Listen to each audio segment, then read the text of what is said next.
20 ming mashinaga 30 ming mashina. Ketdi. Короче, Avaz aka keyingi videoga bordi buldozer yuklaymiz, Matiz yuklasak ham. Mikrofon bormi uchta? Ketdi.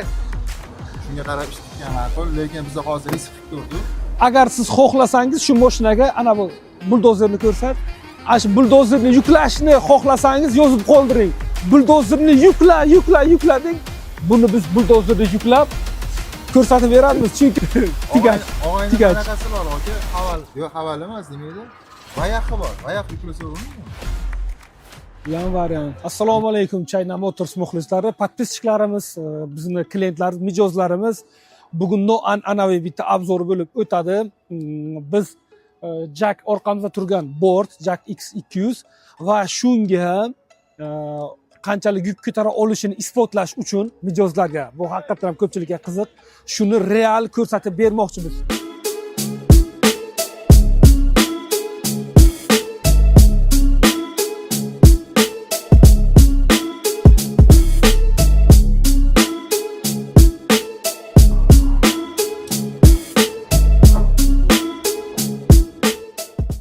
Tak, ustiga ortganmiz shu gruzavoy mashina.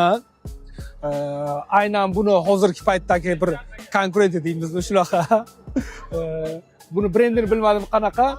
Xo'p, bu mashinaning o'zini og'irligi 800 kg, ustiga esa lesa ortib qo'yganmiz. Lesani biz tarozga tortgan paytimizda 1 tonna chiqqan edi. Endi shu mashinaning ustiga 1 tonna yu 800 kg yuk ortilgan.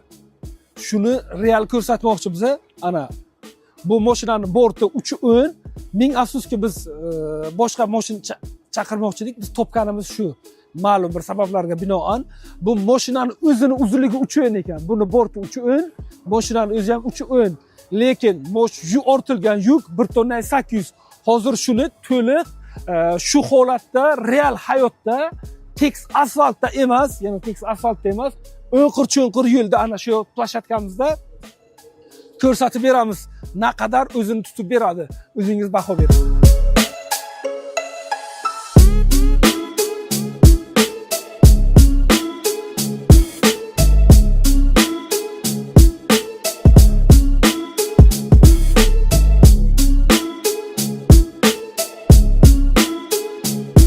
Mana ko'rib turgan mashinamiz haqiqatan ham shuncha yukni bemalol ko'tardi, yurdi.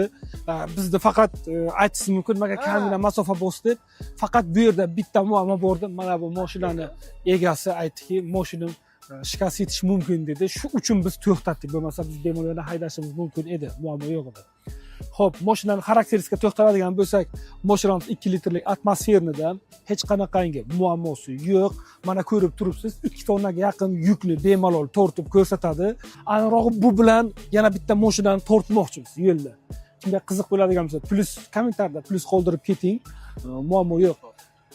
Yaxshisi kommentarda fikringizni qoldiring. Misol uchun qanaqangi buni orqasidan mashina tortishimiz kerakligi bo'yicha. Endi buni orqasiga tank torting desangiz, bu mantiqqa to'g'ri kelmaydi. Eng asosiy narsani aytib o'tib ketamiz. Hozir bu aynan mashinalarda rassrochka varianti ochilgan. Rassrochka bank orqali bo'ladi. Xo'p, boshlang'ich 35% bilan 2 yildan to 4 yilgacha shunaqa berilgan. Ma'lumot o'laroq aytib o'tib ketamiz. Agar sizda avtokredit bilan olmoqchi bo'lsangiz, u ham muammo emas. Murojaat qilasiz. Avtokreditni agar o'zida bo'lmasa, menejerlarimiz sizga hal qilib berishadi. Shofer aka, Dahshat. qanday endi demaydi? Mana dokumentlari ham bor, hamma narsasi buning ichiga yozilgan. O'zi vaqtincha buni o'qib chiqish kerak.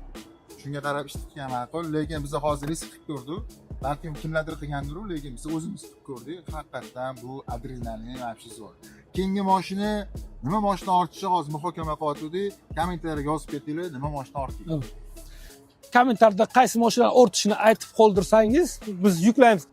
Agar siz xohlasangiz shu mashinaga ana bu buldozerni ko'rsat, ana shu buldozerni yuklashni xohlasangiz yozib qoldiring. Buldozerni yukla deng.